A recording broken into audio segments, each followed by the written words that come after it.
انسان کی فطرت کے خلاف. آپ کو میں یہ کہوں کہ تم 48 گھنٹے تک سو نہیں سکتے، پلک جھپک نہیں سکتے، تو گویا کہ میں نے فطرت کے خلاف بات کیا. انسان کی فطرت اس کو ایکسپٹ نہیں کرے گی، کیونکہ اس کی طبیعت میں سونا ہے، آرام کرنا ہے، پیدائشی ہے. تو اسلام نے ایسا کوئی بھی حکم اپنے ماننے والوں پر نافذ نہیں کیا جو اس کی فطرت کے خلاف ہو.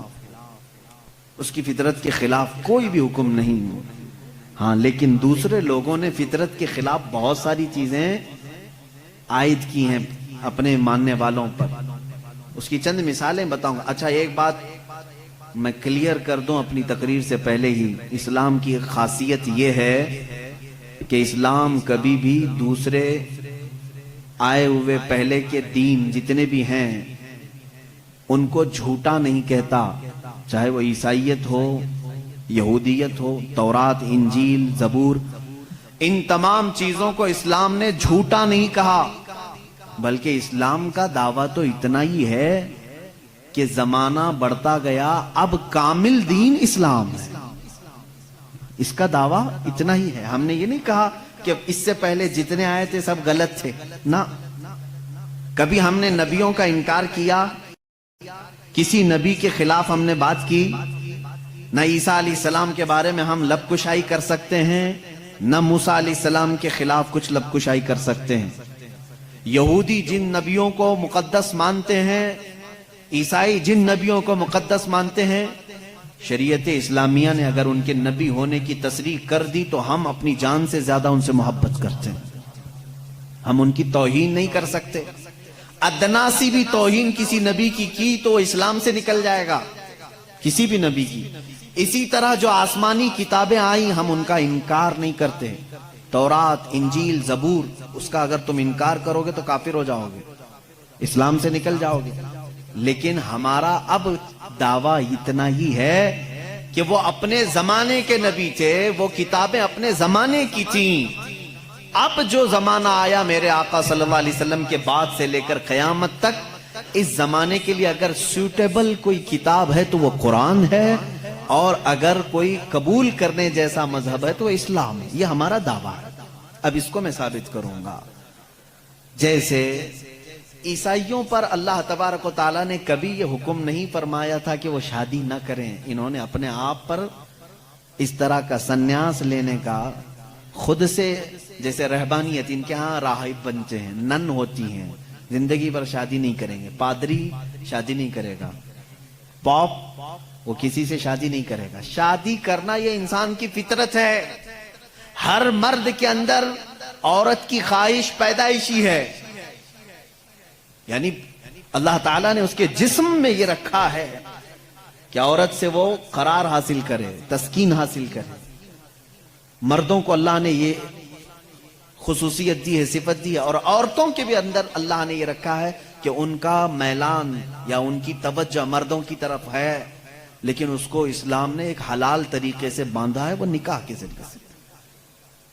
اب اگر کسی پر پابندی لگا دیں، اگر میں کہہ دوں کہ میرے جتنے قریب کے ہیں، جتنے ماننے والے ہیں، ان میں سے کوئی بھی عورت کو ٹچ نہیں کرے گا زندگی بھر، تو یہ میں نے فطرت کے خلاف بات کی. یہ فطرت کے خلاف بات کی. میں بول نہیں سکتا کہ تم شادی نہ کرو، نکاح نہ کرو. اور اسلام نے کبھی بھی ایسی پابندی نہیں لگائی. عیسائیوں نے اپنے اوپر لازم کر لیا کہ جو ان کا مذہبی ہوگا، ریلیجیس ہوگا، وہ عورتوں کو نہیں چھوئے گا. کتنی حیرت کی بات ہے. معلوم ہے آپ کو، آج دنیا میں ویمن رائٹس کی بات عیسائی کرتے ہیں جو خود نکاح نہیں کرتے. جو پادری نکاح نہیں کرتا، کبھی عورت کو اپنے ساتھ نہیں رکھتا، وہ وومن رائٹس کی بات کرتا ہے. حیرت نہیں ہوتی؟ کچھ نن ایسی ہیں جن کو زندگی بھر کے لیے پابندی لگا دی گئی کہ اب تم کسی مرد کی بیوی بن نہیں سکتی. سنیاس لے لیا اس نے، وہ کبھی یہ راستے پر آ نہیں سکتی.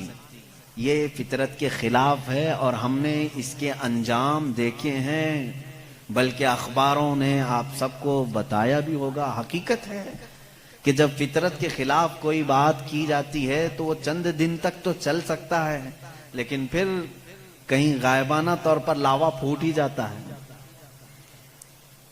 اور اس کا انجام دیکھا ہے کہ کئی چرچ ایسے نکلے جہاں پر راہبوں نے نن اور دوسرے آنے والے بھکتوں کو ہی نہیں بخشا. یہ حالات ہوئے ہیں.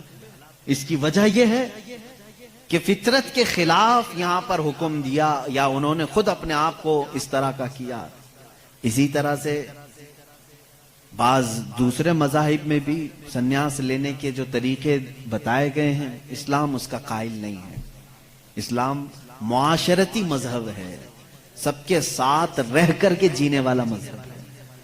اگر دنیا کو ترک کرنے کا مطلب یہ ہوتا کہ انسانوں میں نہ رہا جائے تو کبھی رسول کریم صلی اللہ علیہ وسلم مدینے جیسے شہر میں رہتے ہی نہیں، جنگل میں جا کر کے رہتے ہیں، کنارہ کشی اختیار کر لیتے. لیکن اسلام معاشرتی مذہب ہے، یعنی لوگوں کے درمیان رہنے کا مذہب ہے، دین ہے.